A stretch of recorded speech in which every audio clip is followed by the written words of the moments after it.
হয়তো জুলুম থাকতে হবে, হয়তো জুলুম থাকতে হবে। কথা পরিষ্কার, জুলুম আর গদি একসাথে থাকতে পারে না। এই গদি আল্লাহ দিয়েছেন ইনসাফ প্রতিষ্ঠার জন্য। জালেমরা যা করছে এই ব্যাপারে তোমরা আল্লাহকে উদাসীন মনে করিও না, মনে রাখিও না, মনে এটা ভাবিও না যে আল্লাহ বোধহয় কিছু দেখছেন না, টের পাচ্ছেন না। আল্লাহ তাআলা শুধুমাত্র ছাড় দিয়ে রাখছেন সময়ের, পাপ বাতি হওয়ার জন্য। কারো পাপ বাতি হইতে হয়তো অল্প সময় দেন, কারো বেশি সময় দেন, পাকড়াও নিশ্চিত। এই জন্য ভাই, ব্যক্তি জীবনে আমাদের দ্বারা যাতে কারোর প্রতি কোনো জুলুম, আমাদের মূল বয়ান হলো জুলুম প্রথার বিরুদ্ধে স্পষ্ট কথা বলা। এবং এই সরকার যেহেতু জুলুম প্রথায় যুক্ত রয়েছে, সেজন্য আমাদের এখন ইমানি দায়িত্ব হলো সরকারের চরিত্রের বিরুদ্ধে তাদেরকে সাবধান করে সতর্ক করা এবং জনগণকে তাদের ব্যাপারে সতর্ক করা। সুতরাং আপনারা ক্ষমতা আছেন বা নাই এটা আমাদের দেখার বিষয় নয়। আমাদের দেখার বিষয় হলো আপনারা জুলুমে লিপ্ত হয়েছেন, নিষ্পাপ মানুষকে হত্যা করতেছেন আপনারা। আপনারা কর্তৃত্ববাদী সরকার তন্ত্র প্রতিষ্ঠা করেছেন। আপনারা সকল মূল্যবোধকে পায়ের তলে আপনারা দিয়েছেন। এবং আমি সহ বাংলাদেশের হাজার হাজার ওলামায়ে কেরামকে আপনারা মামলার যে দাসত্বের শৃঙ্খলা আপনারা আমাদেরকে আবদ্ধ করেছেন। বাংলাদেশের হাজার হাজার ওলামায়ে কেরামকে জেলে পুরেছেন। এবং অনেক আলেম, আমি নাম ধরে বলতে চাই, মাদারীনগর মাদ্রাসার মাওলানা আলী আকবর সাহেব 2013 সালে কিংবা 14 সালে, 13 সালের শেষে বা 14 সালের শুরুতে তাকে ফাঁসির আদেশ দেওয়া হয়েছে। তিনি একজন কওমি মাদ্রাসার একজন আলেম, একটা মিথ্যা মামলায়। এরকম একাধিক আলেমের উপরে তাদের বিরুদ্ধে ফাঁসির আদেশ দেওয়া হয়েছে। এটা অনেক আগের ঘটনা। এরপরে ধারাবাহিকতায় শাপলা চত্বরের যে ঘটনা, একদিকে আমাদের মানুষকে আপনারা হত্যা করেছেন লোকদেরকে, অন্যদিকে আমাদের উপর মামলা চাপিয়ে দিয়েছেন। বাংলাদেশে অসংখ্য ওলামায়ে কেরাম সেই 13 সালের মিথ্যা মামলায় এখনো পর্যন্ত নিয়মিত মামলা হাজিরা দিয়ে যাচ্ছি আমরা, অনেক শত ওলামায়ে কেরাম। তারপর 2021 সালে মোদী বিরোধী আন্দোলনে, ছাত্র জনতার আন্দোলনে গুলি চালিয়ে আপনারা আমাদের মানুষদেরকে হত্যা করেছেন, ছাত্রদেরকে হত্যা করেছেন। এবং উল্টা একই থানার একটা ঘটনায় 10টা মামলা আপনারা আমাদের বিরুদ্ধে আরোপ করেছেন। এবং বাংলাদেশের বিভিন্ন থানায় আপনারা অনেকগুলো মামলা দিয়েছেন। এত সত্ত্বেও আমরা বলতে চাই এই কথা, আপনারা জুলুম ছেড়ে দেন। গদিতে থাকতে হলে গুলাম ছাড়তে হবে। হয়তো জুলুম ছাড়তে হবে, না হলে গদি ছাড়তে হবে। হয়তো জুলুম ছাড়তে হবে, হয়তো জুলুম ছাড়তে হবে, হয়তো জুলুম ছাড়তে হবে। কথা পরিষ্কার, জুলুম আর গদি একসাথে থাকতে পারে না। এবং রাষ্ট্রের উদ্দেশ্যে আমাদের বক্তব্য, আপনারা থাকবেন না সেটা আমাদের বিষয় নয়, কিন্তু গদিতে থেকে জুলুম করতে পারবেন না আপনারা। আর এটা মনে করবেন না যে আমরা রাজনৈতিক সংগঠন, আমরা ভয় পেয়ে গেছি, আমরা হয়তো আপনারা জুলুম করলে আমরা কিছু বলবো না, না সেটা নয়। অবশ্যই আমরা জুলুমের বিরুদ্ধে আমরা অগ্নিস্ফুলিঙ্গ হবো ইনশাআল্লাহ আজিজ। জুলুমের বিরুদ্ধে আমরা বারুদ হবো ইনশাআল্লাহ। জুলুমের বিরুদ্ধে আমরা বজ্রাবাদ হবো। জুলুমের বিরুদ্ধে আমরা, জুলুমকে ছাড় দেওয়া হবে না। আইন শৃঙ্খলা বাহিনী আমাদের ভয় দেখায় না, আমাদের ভয় দেখাবেন না। জাগরণ শুরু হয়েছে, এই জাগরণ থেকে আপনাদের শিক্ষা নেওয়া উচিত। আমার ভাইরা, আরেকটা কথা, ওলামায়ে কেরামদের অবস্থান কি হবে এটা নিয়ে দেশে একটা বিতর্ক দেখা দিয়েছে।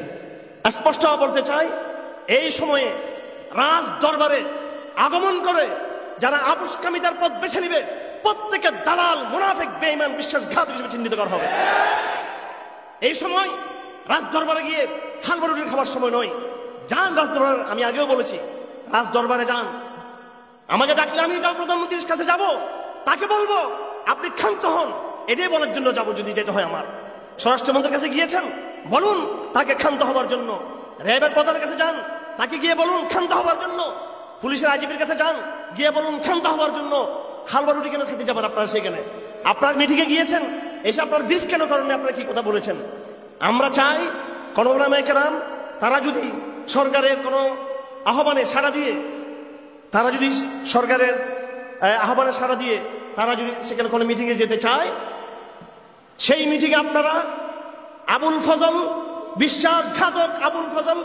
বিশ্বাসঘাতক ফৈজির ভূমিকায় অবতীর্ণ হয়ে রাজ দরবার যাওয়ার সুযোগ আপনাদেরকে দেওয়া হবে না। আপনারা রাজ দরবার যেতে পারবেন যেমনি ভাবে মুজাদ্দেদ আল হাসান রহমতুল্লাহ গিয়েছিল, তাদেরকে নসিহত দেওয়ার জন্য, তাদেরকে জুলুম থেকে বিরত রাখার জন্য আপনারা রাজ দরবার যেতে পারবেন। সব জালিমদেরকে দেখবেন আল্লাহ ছাড় দেন, কিন্তু পরিপূর্ণ ছেড়ে দেন না। আল্লাহ আপনাকে পাওয়ার দিয়েছেন অফিসে, আদালতে, রাস্তায় ঘাটে, কাজে কারবারে। আপনি আরেকজনের ফাইল আটকিয়ে, আরেকজনকে ফাঁদে ফেলে, আরেকজনকে ফাঁসিয়ে, আরেকজনকে চাপ দিয়ে, ক্ষমতার জোরে বিভিন্নভাবে আপনি জুলুম করছেন। মনে রাখবেন, আপনি এখন যেটা করছেন এটার প্রায়শ্চিত্ত আপনাকে দুনিয়াতেই ভোগ করতে হবে, আখিরাতে তো আছে। আমি নিজে, আল্লাহ তার কথা বলছেন যে তিনি নিজে স্রষ্টা, সৃষ্টিকর্তা, তার সৃষ্টি, তিনি যা খুশি তা করতেই পারেন, কারোর কাছে তার জবাবদিহিতা নাই। লা ইউসআলু আম্মা ইয়াফআল, আল্লাহ তাআলা যা করবেন তার জন্য কোনো জবাবদিহিতা নাই, কেউ তাকে জবাবদিহিতার মুখোমুখি করার সুযোগ নেই। এরপরও তিনি বলেছেন হারামতু যুলমা আলা নাফসি, আমার নিজের প্রতি নিজে, আল্লাহ বলেছেন তিনি তার নিজের প্রতি নিজে জুলুমকে হারাম করে দিয়েছেন, তিনি জুলুম করবেন না। এবং কিয়ামতের ময়দানে যে আল্লাহ কোনো জুলুম করবেন না, দুনিয়াতেও কোনো অবিচার করেন না, করবেন না। আল্লাহ বলেছেন ওয়ামা রব্বুকা বিযাল্লামিল লিল আবিদ, বান্দার প্রতি তোমার রব কোনো প্রকার জুলুম অবিচার করবেন না।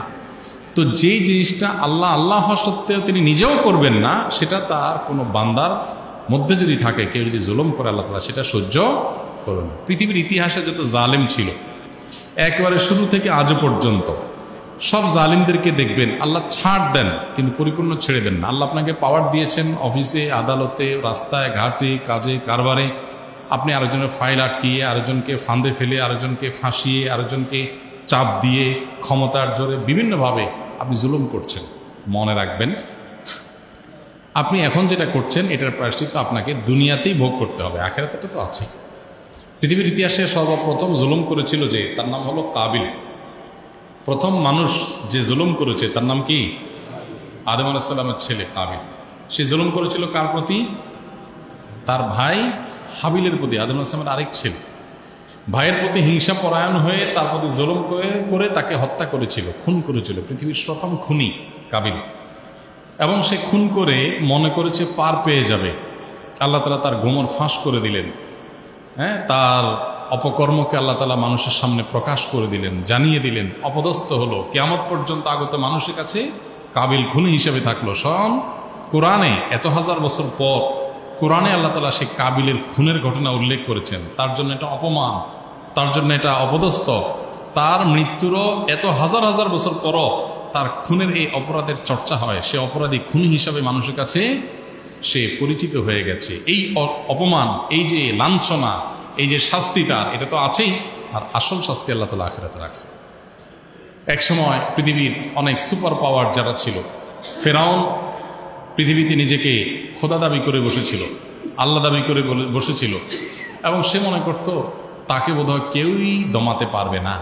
আল্লাহ তাআলা তার দম্ভ শুধু চূর্ণই করেন নাই, সেই জালিমকে, যে জালিম শত শত শিশু হত্যা করেছে, নিরপরাধ মানুষ হত্যা করেছে, এবং বহু মানুষকে পরাধীনতার জিনজিরে বনী ইসরাইলকে সে আবদ্ধ করে রেখেছিল, সেই ফেরাউনকে আল্লাহ তাআলা কি করেছে? শুধুমাত্র তার জুলুমের কারণে দুনিয়াতে একটা সময় আল্লাহ তাআলা ওই যে ওয়ামলি লাহুম ইন্না কাইদি মাতিন, আল্লাহ বলেছেন আমি তাদেরকে ছাড় দিয়ে রাখি যাতে করে পাপ বাতি হয়।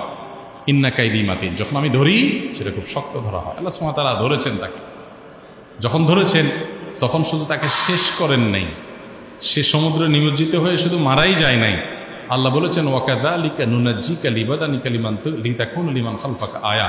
হে ফেরাউন, তুমি শেষ হয়েছ কিন্তু তোমার এই দেহকে আমি নষ্ট হতে দেব না, পচে গলে শেষ হতে দেব না। এটাকে আমি টিকিয়ে রাখবো পৃথিবীতে, যাতে করে পরবর্তীতে পৃথিবীতে যারা আসবে তোমার লাশ দেখে শিক্ষা নেয় যে অহংকারী এবং জালিম অত্যাচারীর পরিণতি এমন হয়, দুদিন আগে হোক আর দুদিন পরে।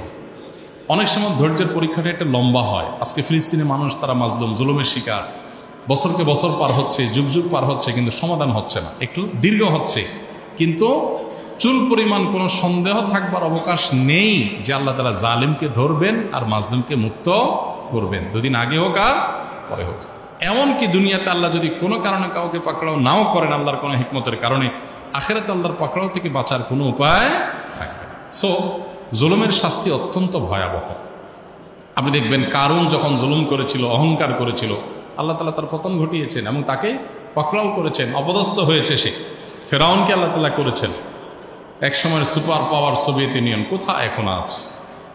আজ পৃথিবীতে যত পাওয়ার আছে, পৃথিবীতে ইতিহাসে যত পাওয়ার ছিল, অহংকার এবং জুলুমের উপরে যাদের প্রসাদ দাঁড়িয়েছিল, আল্লাহ তাআলা একসময় সেটা চূর্ণ বিচূর্ণ করেছেন। সো আমরা ব্যক্তি পর্যায়ে অথবা প্রাতিষ্ঠানিক পর্যায়ে যে পর্যায়ে জুলুম করব, আল্লাহ সুবহানাহু ওয়া তাআলার কাছে তার জবাবদিহি করতেই হবে। সবচেয়ে ঘৃণিত, সবচেয়ে ভয়ঙ্কর অপরাধগুলোর মধ্যে থেকে একটা হলো এই জুলুমের অপরাধ। কোরআনে কারিমে আল্লাহ তাআলা জালিমদের প্রতি লানতের কথা আল্লাহ তাআলা বলেছেন, লানতের কথা, আলা লানাতুল্লাহি আলা জালিমিন, জালিমদের প্রতি মিথ্যাবাদীদের প্রতি আল্লাহ তাআলার কি হয়? লানত পতিত হয়।